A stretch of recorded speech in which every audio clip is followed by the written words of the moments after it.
Hi, I am Dr. Hannah and I have type 1 diabetes. I am a general practitioner and diabetes educator with a background in nutrition and lifestyle medicine, and I'm here today to talk about MDI.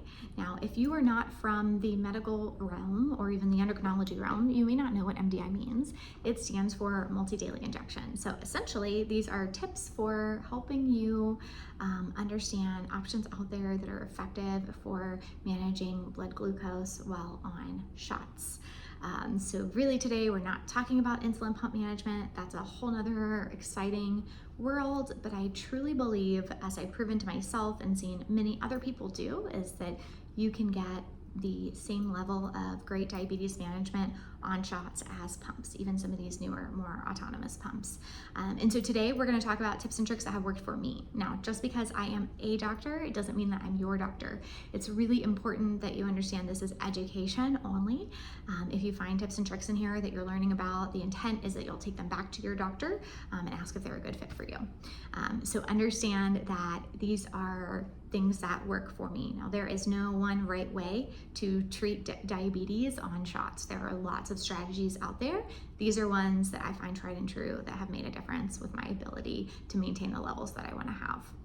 So I'm doing a mini series. I'm going to try and keep these videos super short so they're easy to come back to. The first thing that I'm going to talk about is kind of tip number one, is looking at long-acting insulin. Now, we live in a cool world. There are tons of long-acting insulins available right now, especially here in the US. Now, just because they're available in the country that you live in or not, doesn't mean you'll even have access to them. I know that often health insurance companies will pick and choose which ones they'll cover, and so that may limit your options. I have used many of them. I've used Toujeo, I've used Lantus, and I've used Tresiba. Personally, my favorite is Tresiba because it lasts a little bit longer, so I find that I have a little bit of leeway, but they're all good. I think they're all effective. It's just about figuring out how to make that one work for you. And with that, it may mean adjusting the dose. There is ideally a 1-to-1 conversion across long-acting insulins, but in my experience, not everyone has noticed that exact 1-to-1 conversion. So if you have to switch long-acting insulin types or you're transitioning, just know that you may need to readjust to figure out what works best for you for that particular brand. But the big tip here around long-acting insulin is, one, you want to get the right amount for you. Understanding that your blood glucose in the morning when you wake up, assuming there wasn't any insulin or snacks before bed, was generally flatlined overnight. That's how you'll know that you have the right insulin dose for you with the long-acting. Now, it's going to take a couple trials to get whether or not that's the right fit.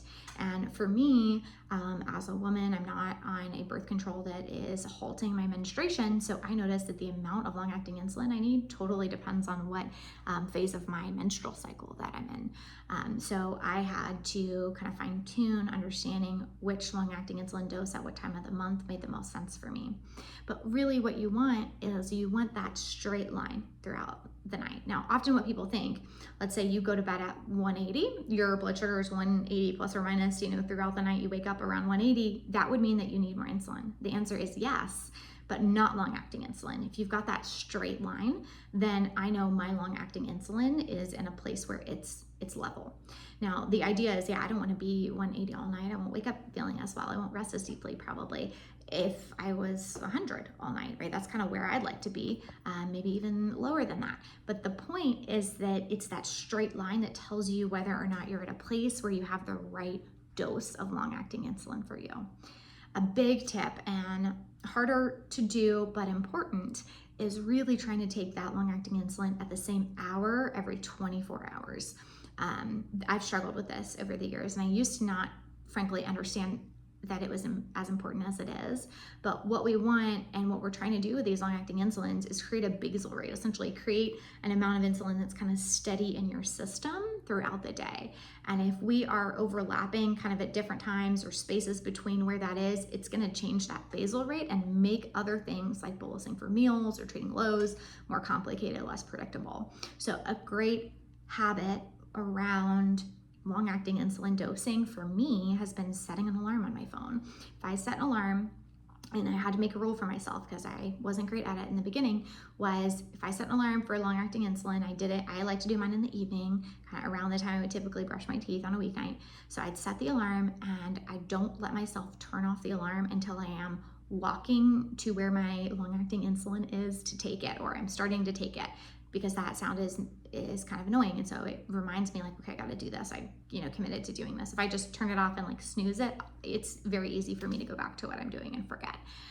But that, every 24 hours is true, whether you're on some of the shorter acting, aka 24-hour Lantus, Levemir, or the longer acting, long-acting insulins like Tresiba, which lasts much greater than 24 hours. The intent is that you still take it every 24 hours unless you and your physician have a different strategy. That's typically how they're recommended from the manufacturer.